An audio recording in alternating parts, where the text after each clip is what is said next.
Okay, I came in to make a quickie today. There's a couple of things I just want to quickly say.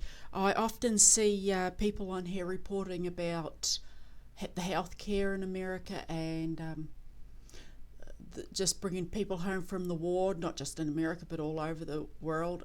Just the wars around here. They make vlogs on this and the things that Obama's doing wrong.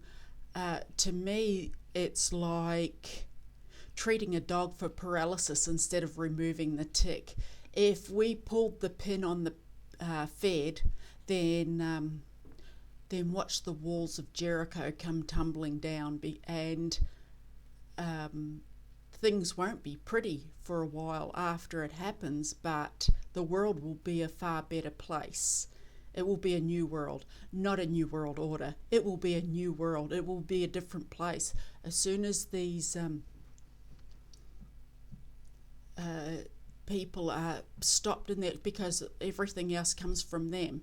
They're the ones that control Obama. They're the ones that are controlling everything all over the world. So what we need to do is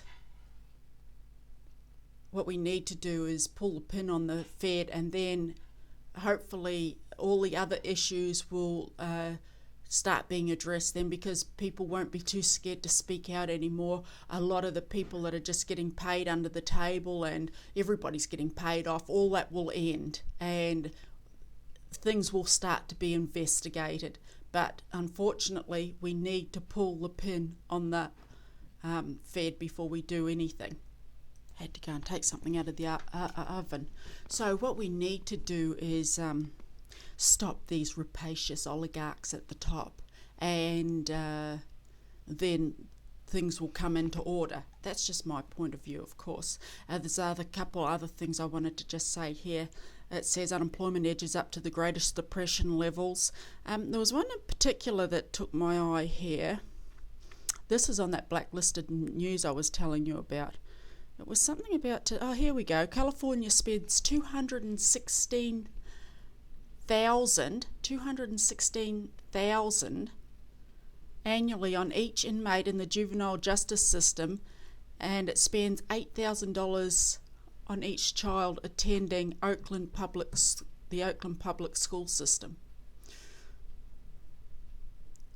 It's not rocket science, work it out. You put that money into teaching children and bringing back values and feeding people properly into the school system and into our kids, and you will find you don't need to spend that much money. You won't have that many people in the juvenile system.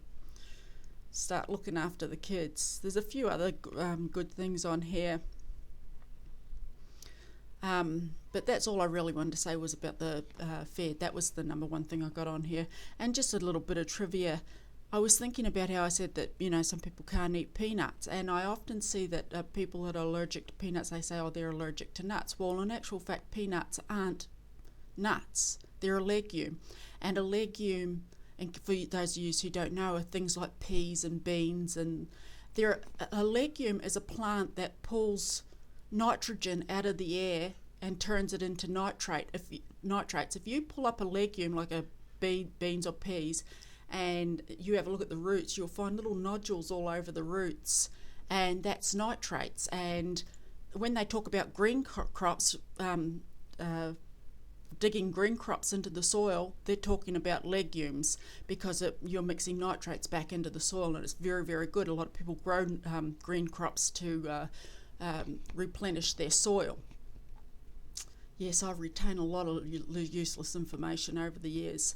So, in actual fact, and it makes me wonder why people, this was never around like it is today. Why are people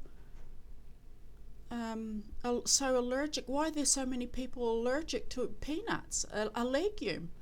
I find that very peculiar, actually. There's what's going on that so many people are now allergic to peanuts.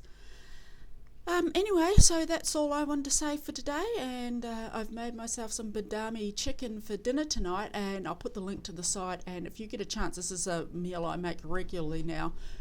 If you get a chance, make it. It's absolutely beautiful. It's almond chicken.